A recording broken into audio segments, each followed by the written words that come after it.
29 जून 2024 की वो तारीख थी। वेस्ट इंडीज का ब्रिजटाउन वो स्टेडियम था और दो टीमें आमने सामने थी, इंडिया बनाम साउथ अफ्रीका। एक ऐतिहासिक रात जब भारतीय क्रिकेट इतिहास के पन्नों में एक और इतिहास जुड़ने जा रहा था। भारत और साउथ अफ्रीका पहली बार T20 वर्ल्ड कप फाइनल आमने सामने थे और फिर हुआ एक ऐसा मैच जिसे आज तक कोई भूल नहीं पाया।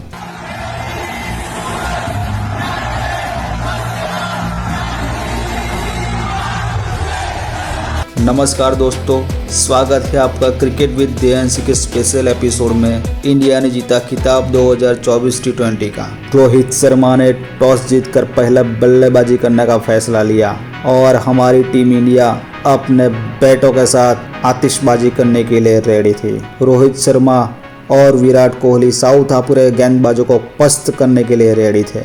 साउथ अफ्रीका की ओर से मॉस्को जेनसन के हाथों में गेंद थमा दी जाती है, लेकिन विराट और रोहित मार्को को पहली ओवर में पस्त कर देते हैं। पहली ओवर में 15 रन जोड़ देते हैं। टीम इंडिया ने आगाज कर दिया कि अब वो किसी की रुकने वाले नहीं हैं। अब अगला ओवर डालने आते हैं केशव महाराज और वो एक ओवर में 2 विकेट ले जाते हैं।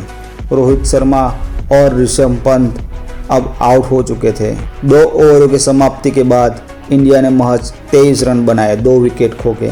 टीम इंडिया पूरे दबाव में था। तभी टीम इंडिया की ओर से मिस्टर 360 को बैटिंग के लिए भेजा जाता है और सूर्य कुमार यादव को टीम इंडिया की रन रेट आगे बढ़ाने की जिम्मेदारी सौंपी जाती है। अब क्रीज पर 2 दिग्गज बल्लेबाज विराट और सूर्य कुमार यादव थे। 5वां ओवर डालने आते कागिसो रबाडा और उनकी 6ठी गेंद पर इंडिया का सूर्या पस्त हो जाता है। सूर्य कुमार यादव महज 3 रन बनाकर आउट हो जाते हैं। अब बैटिंग करने के लिए गुजरात का बापू यानी कि अक्षर पटेल को भेजा जाता है। पूरे देश की नज़र अब इन दोनों पर थी। इंडिया अपना 3 विकेट खो चुका था। दबाव सारा टीम इंडिया पर था। सिंगल डबल के साथ विराट और अक्षर टीम इंडिया का स्कोर कार्ड आगे बढ़ा रहे थे। दोनों की पार्टनरशिप काम कर रही थी। इंडिया को एक नई उम्मीद आ रही थी। 10 ओवरों का खेल समाप्त होता है और टीम इंडिया महज 75 रन बना पाता है। विराट और अक्षर की पार्टनरशिप साउथ अफ्रीका के लिए टेंशन बन चुकी थी। विराट धीरे धीरे अपने अर्धशतक की ओर बढ़ रहे थे। 14 ओवर में टीम इंडिया ने अपना 100 पूरा कर दिया, लेकिन उसी ओवर की तीसरी गेंद पर बापू अक्षर पटेल आउट हो जाते हैं और अक्षर पटेल की एक यादगार पारी समाप्त होती है। अक्षर ने 47 रन बनाए 31 गेंदों में। 16 ओवर समाप्त हो चुके थे। इंडिया का स्कोर था 126 पे 4 विकेट और क्रीज पर थे शिवम दुबे और विराट कोहली। तभी 17वीं ओवर में विराट कोहली अपना 50 पूरा कर देते हैं। 17वां ओवर समाप्त होने के बाद टीम इंडिया का स्कोर था 134 रन। शिवम दुबे 21 पर और विराट कोहली 50 रनों पर नाबाद खेल रहे थे। दोनों रुकने का नाम नहीं ले रहे थे। 18वें ओवर में दोनों ने 16 रनों की बारिश कर दी। अब सिर्फ लास्ट के 2 ओवर बचे थे। 19वें ओवर में मार्को की 5वीं गेंद पर अपना विराट कोहली आउट हो जाते हैं। विराट ने एक शानदार पारी खेली। उन्होंने 76 रन बनाए सिर्फ 59 गेंदों में। विराट आउट होते ही अपना हिटमैन हार्दिक पांड्या बैटिंग करने के लिए आते हैं। वह हिटमैन जिसकी हिटिंग को रोकना साउथ अफ्रीका के बस में नहीं था। 19 ओवर समाप्त होते होते टीम इंडिया ने 167 रन जोड़ दिए थे। लास्ट ओवर डालने आते नॉटरेज ने लास्ट ओवर बिल्कुल किफायती डाला। सिर्फ 9 रन देकर 2 विकेट ले लिए। 20 ओवरों के बाद टीम इंडिया का स्कोर था 176। ये है टीम इंडियन प्लेयर्स का परफॉर्मेंस। साउथ अफ्रीका को जीत के लिए 178 रन बनाने थे, लेकिन जसप्रीत बुमराह, हार्दिक पांड्या, कुलदीप यादव, अक्षर पटेल जैसे गेंदबाजों के सामने रन बनाना इतना आसान नहीं था। साउथ अफ्रीका के 2 दिग्गज खिलाड़ी क्विंटन डी कॉक और रिचा हेंड्रिक्स तैयार थे।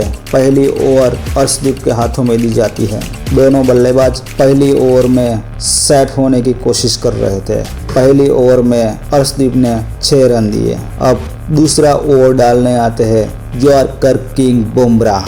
दूसरी ओवर की तीसरी गेंद पर बुमराह ने रिचा हेंड्रिक्स की गिल्ली उड़ा देते हैं और पवेलियन की ओर भेज देते हैं। रीजा हेंड्रिक्स सिर्फ 4 रन बनाकर आउट हो जाते हैं। अब बैटिंग के लिए एडन मार्कन को भेजा जाता है और आते ही 4 रनों के साथ अपना आगाज करते हैं, लेकिन अगले ही ओवर में अर्शदीप एडन मार्कन की बत्ती गुल कर देते हैं और साउथ अफ्रीका 2 विकेट खो देता है। पूरा दबाव अब साउथ अफ्रीका पे था। वहीं पर क्विंटन डी कॉक एंड स्टुब्बस ने टीम इंडिया की नाक में दम कर रखा था और पार्टनरशिप को मजबूती से आगे बढ़ा रहे थे। तभी होती है बापू अक्षर पटेल की एंट्री। 9वें ओवर की 5वीं गेंद पर अक्षर ने टुब्बस को चारों खाने चित कर दिया। अब 9 ओवरों के बाद साउथ अफ्रीका का स्कोर था 71 पे 3 विकेट, लेकिन क्विंटन डी कॉक अभी भी क्रीज पे खड़े थे। उनको आउट करना बहुत ही जरूरी था और वो काम किया अर्शदीप ने। 13वीं ओवर की 3री गेंद पर अर्शदीप ने डी कॉक को क्वाक आउट कर दिया। हेनरी क्लासन अपनी क्लासन पारी खेल रहे थे। हेनरी क्लासन अपनी क्लासन पारी के साथ अपना आधा दर्जन रन बना लेते हैं। महज 23 बॉलों में फास्टेस्ट 50 पूरी कर देते हैं। 16 ओवर समाप्त हो गए थे और साउथ अफ्रीका जीत के बिल्कुल नजदीक खड़ा था। अब साउथ अफ्रीका को जीत के लिए 26 रन चाहिए थे सिर्फ 24 बॉलों में। दोनों तरफ टेंशन थी, आखिर सवार वर्ल्ड कप का था। अब 17वां ओवर डालने आते हैं अपना हार्ड हिटिंग हार्दिक पांड्या। अपनी पहली बॉल पे क्लासन को अपनी काली शक्तियों से कैच आउट करवा देते हैं। क्लासन ने 52 रन बनाए महज 27 गेंदों में। अब 18वां ओवर डालने आते हैं बूम यॉर्कर स्पेशलिस्ट बुमराह। 18वें ओवर की 4थी गेंद पर मार्को जैसन को स्टंप उखाड़कर आउट कर देते हैं। अब सिर्फ 12 बॉल बाकी थे और साउथ अफ्रीका जीत को लिए 20 रन चाहिए थे। क्रीज पर थे Keshav Maharaj and David Miller. 19वां over डालने आते हैं अर्शदीप सिंह, जहां पर उन्होंने सिर्फ 4 रन दिए। लास्ट ओवर बचा था और साउथ अफ्रीका को जीत के लिए 6 बॉलों में 16 रन चाहिए थे और अपनी काली शक्तियों का आह्वान करते हार्दिक पांड्या लास्ट ओवर डालने आते हैं। पहली बॉल पर सेट बैट्समैन मिलर को कैच आउट कर देते हैं। मिस्टर 360 ने बाउंड्री पे एक शानदार कैच, अनबिलीवेबल कैच पकड़ लिया। वो कैच नहीं था बल्कि वर्ल्ड कप की ट्रॉफी थी। अब बैटिंग करने आते हैं रबाडा। आते ही 4 रन बना देते हैं, लेकिन 5वीं गेंद पर रबाडा आउट हो जाते हैं और इंडिया महज 7 रनों से जीत जाता है।